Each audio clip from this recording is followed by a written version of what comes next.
Morning everyone, জন্মাষ্টমীর অনেক প্রীতি, শুভেচ্ছা, অভিনন্দন। আমার ঘরে তথাকথিত গোপাল নেই, কিন্তু আমি একটা ছোট একটা গিফটেড পাওয়া রাধাকৃষ্ণের মূর্তি ছিল।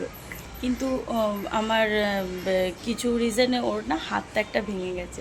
তো যদিও রাধাকৃষ্ণটা ফেলিনি, আমি বড় সুন্দর দেখতে আপনাদের দেখাচ্ছি। তো ওনার পায়ে একটু মিষ্টি, একটু ফুল আমার গাছে ফুটেছে, সেইগুলো একটু অর্পণ করবো, আর আপনাদের সাথে ভিডিওটা শেয়ার করবো। চলেন। শ্রীকৃষ্ণের পূজা তো দেবই, কিন্তু তার সাথে তার সম্পর্কে বিভিন্ন তথ্যও শেয়ার করে নেবো আপনাদের সাথে। চলেন ভিডিওটা শুরু করি। জন্মাষ্টমী ভগবান শ্রীকৃষ্ণের জন্মদিন, যা গোটা বিশ্বে হিন্দুদের জন্য অত্যন্ত গুরুত্বপূর্ণ একটি উৎসব। কিন্তু এই উৎসবের পিছনে রয়েছে বহু অজানা কারণ। চলেন জেনে নিই সেই সব ফ্যাসিনেটিং তথ্য। শ্রীকৃষ্ণ ও বিষ্ণুর সম্পর্ক। কেনই বা আমরা শ্রীকৃষ্ণের পুজো করি, তা কখনো জানতে চেয়েছেন?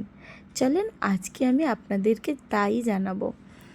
অনেকেই জানেন যে শ্রীকৃষ্ণ হলেন ভগবান বিষ্ণুর অষ্টম অবতার, কিন্তু এর পেছনের কারণ কি? কৃষ্ণ আর বিষ্ণু দুজনেই কি এক? শ্রীমদ্ ভগবত ও অন্যান্য ধর্মগ্রন্থ অনুযায়ী Shri Vishnu creator of the universe এবং শ্রীকৃষ্ণ হলেন ওয়ান অফ হিজ অবতার। কৃষ্ণকে পুজো করা হয় তার আর্থলি ম্যানুফ্যাকচারেশন, তার লীলা ও মানব জাতির প্রতি তার ভালোবাসার জন্য। এবার চলেন জেনে নেওয়া যাক জন্মাষ্টমী দুদিন পালন হওয়ার পেছনের কারণ। অনেক স্থানে জন্মাষ্টমী দুদিন ধরে পালিত হয়। একটি হলো বৈষ্ণবদের জন্য, আরেকটি হলো সাধারণ জনগণের জন্য।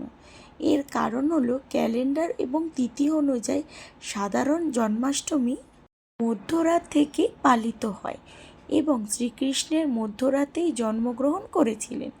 কিন্তু কিছু বৈষ্ণব ক্যালেন্ডার অনুযায়ী তিথি শেষ হওয়ার আগেই সেলিব্রেশন শুরু হয়ে যায়।